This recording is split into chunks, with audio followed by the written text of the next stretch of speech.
Hello, this is Troy from Dashcam Owners Australia, bringing you another dashcam review. This is review number 2 of 3 I am doing for Kaiser Baas. The current camera I'm reviewing is the Kaiser Baas R20. I reviewed the R30 last week. I'll put a link in the videos if you want to check out that. The R20 is the middle of the range unit, coming in at $249 recommended retail. It also features 1296p recording, GPS, 135 degree angle lens, and a G sensor as standard. What I'll do now is just open up the box and show you what comes with this package. Pictured here is everything that comes with this unit, including a twin USB 12-volt adapter, a power cable, cable clips, the mounting bracket, of course the camera itself, the USB lead for connecting it to a computer, a warranty card, and a user manual. What I'll show you now is just a few different angles of the camera, just so you get an idea of the general layout and what buttons and features it has.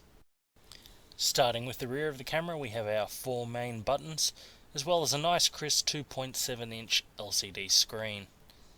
Moving to the top of the unit, we have our mounting bracket area, which is also a standard tripod mount.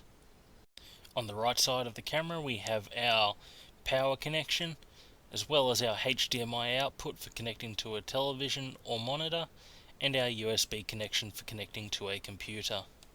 And finally, along the bottom of the unit, we have our memory card slot, as well as our microphone. Moving on now, here's an image of the camera with the included 3M double-sided tape mount, and just as a comparison shot, I have it here next to a standard size business card, just to give you an idea of what the camera size is like. And just quickly, a few images of the camera mounted in my car. As you can see, it fits quite nicely just behind my rear vision mirror. There you go as well, not too standoutish, and doesn't impede the driver's vision whatsoever when mounted. Now in a moment I'm going to run through the menus on this camera, but first I thought I'd show you the standard screen on this camera when it's operating. As you can see, top left is for your video playback, bottom left is for the picture mode, top right is for the camera settings, and bottom right is for the event recording. I'll start off with the camera settings, in which there are 3 main sub-menus. The first menu being the video settings. I will start off with the video resolution options. Now in the video resolution options there are 3 main types. We got 1296p, 1080p and 720p as our options.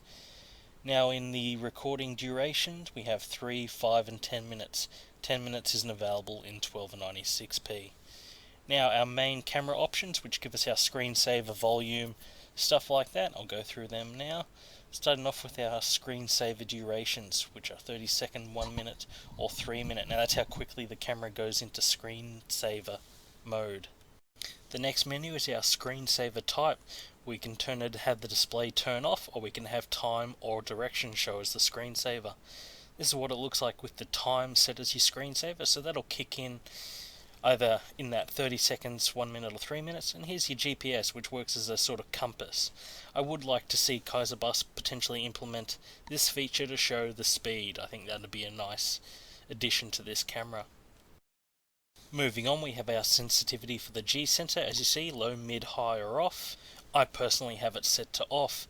Now the next menu is our voice guide options. You can have that set to on and off. The voice guide just gives you an audible warning when the camera starts up and starts recording. And here is the final menu of options. It gives us our options for language, setting the date and time, formatting the memory card, reverting to default settings, and the device information, which I will show to you now. There you have it. Now we'll get stuck into some actual video footage. Just before we do, I must say as usual that the footage you're about to see may not represent what it actually looked like when I recorded, due to factors such as YouTube and my editing software. Alright, we'll start out with mid-morning, nice sunny day with a bit of scattered cloud. And as you can see, just like the R30, the camera's doing a very nice job with the quality. The colours are very vibrant, it's picking up even the colours in the sky, which is something you won't see a lot of dash cams do. It'll normally just totally brighten out the sky as it tries to focus on other items. Here's just another example of this camera in similar conditions to the last clip.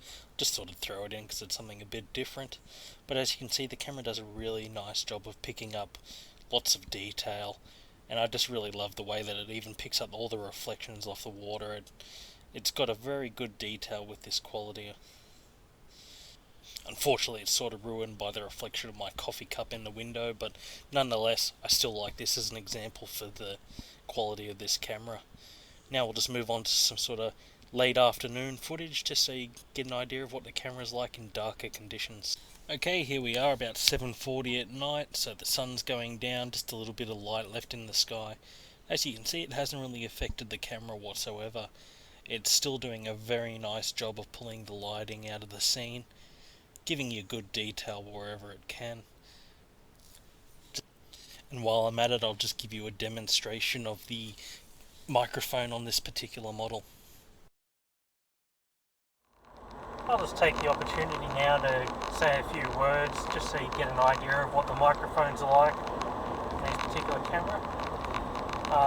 Once again, just doing 80k an hour, windows up, radio off, so I'm hoping that my voice should be coming through relatively clearly. Now I'm just going to drop one of the car windows down just so you get a bit of wind noise in, just to see how it handles it.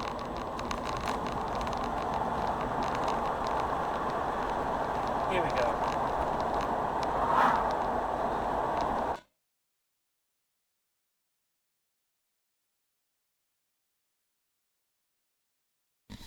Now moving into some proper nighttime footage, you see the camera still does quite a nice job here. I can clearly read the license plate of the car in front, and as we move up the street where we see a lot of the businesses have their lights on, you'll see a lot of detail there. Now this camera has a very respectable nighttime recording, definitely on par with most cameras in this price range.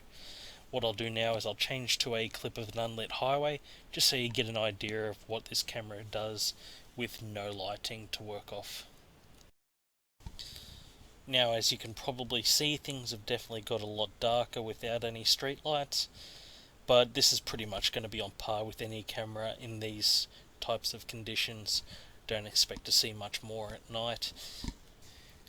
Now, as you may have noticed with the footage I've been showing you, there is no speedometer imprinted onto the footage, and as I did say, this is a GPS enabled camera. You may be wondering why that is. Well, at the moment, these cameras do not have an option to show the speed on the actual video. As of the time of filming, it's only available via the included software with this camera. Same case goes for the R30 if you watch that review. You could only get the speed through the actual included software. And as I mentioned on that video, I did suggest to Kaiser Baas to perhaps, in a future update, make it an option, or at least give us an option to export the videos through their program with the speed and direction included onto that exported video. Overall, I've been very happy with this camera.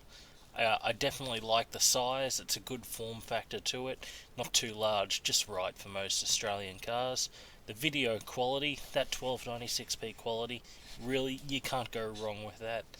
And I do like those little screensaver options, but as I mentioned, I would love to see an option added there for the speedo. I think that'd be something that'd get me to mount it just a bit lower of my rear view mirror, so I'd have a digital speedo. That'd seem like a good option to me. And as for dislikes with this camera, the only thing I could come up with was there's no option to show the speed on the video. Apart from that, I can't fault this camera on anything, so it's definitely worth having a look at if you're after a GPS enabled camera. I thank you for watching this review. This is Troy from Dashcam Owners Australia signing out.